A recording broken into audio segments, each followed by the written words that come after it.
Hi again, my dear students. I wish I did explain the previous lessons or topics in simple and easy way to understand, especially that many of the students in IGCSE, they complain or they struggle with this topic. So I wish I introduced it in a way it's like easy to understand. So we are in the last part in trigonometry, solving non-right angle triangles. Do you remember that? What did we say in the last lesson? We are in 9 right angle triangles. We did before this 2 lessons before. Cosine rule, when we are given one side, one opposite angle, 2 sides, one opposite angle, 2 angles, one opposite side, that fails in here. So the first case, as we finished the last lesson with, if we are given 2 sides and angle between them, we use cosine rule. We use cosine rule. Why? Because sine rule fails here, so we need another rule. Look, 110, the opposite side is unknown. This 7, we don't know the angle. This 5.3, we don't know the opposite angle. So sine rule will fail to apply. Sine rule will fail to apply. So we use cosine rule, that we must memorize it from the previous lesson and read it again and again. So since we are finding the size or the length of the side A, so we start with it. A squared is equal to 7 squared plus 5.3 squared minus 2 times the first times the second times cosine the angle between them. The angle between them. Use the calculator, you will get a squared is equal to 102 point something. By squaring root both sides, you will get a is equal to 10.1 centimeter to 3 significant figures. Easy. The last example in this topic,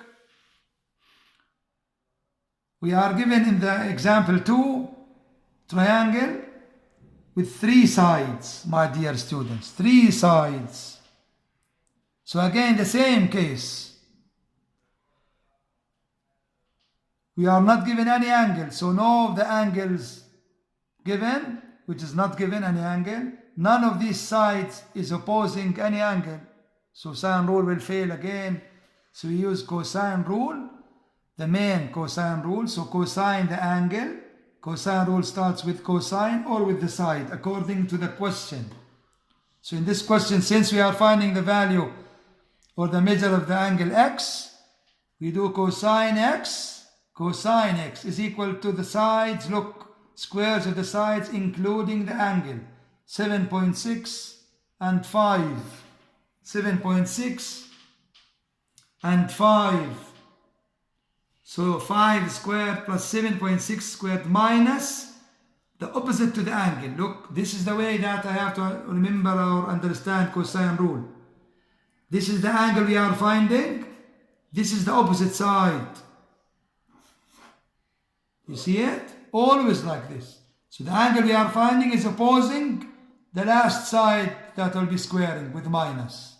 So cosine x equals again 5 squared plus 7.6 squared minus 7.2 squared dividing by 2 times the first times the second. 2 times 5 times 7.6. Use the calculator. You will give this answer. This will give you 0.4068 something. X, we want the value of x. So we will do shift cosine the answer. Will give you this.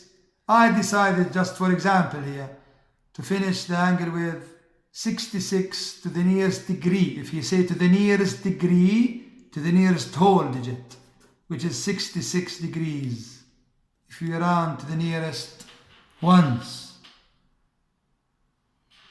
I wish again, I hope I introduced this chapter like in a less confusing way, especially for the extended part. This chapter was for both core students and extended students. So after this, we'll move to solve some area of the triangle using trigonometry, bearings, Because these questions in extended exams, they come combined problems, my students. Combined, they come bearings with cosine and sine rule, with circles sometimes. So you have to understand each case by reading the cases, by memorizing the case, by stating the case. Not only catching the calculator and solving like by guessing.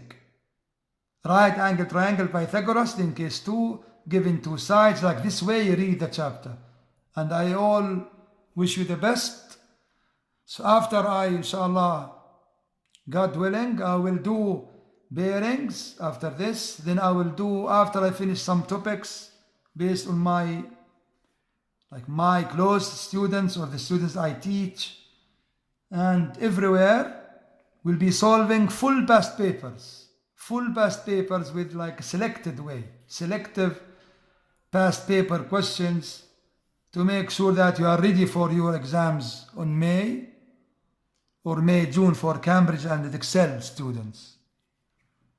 Cambridge and Excel students. Thank you so much for watching the videos. Subscribe the channel, ask, communicate. If you have questions, I won't mind answering you. And again, I wish you the best and thank you so much.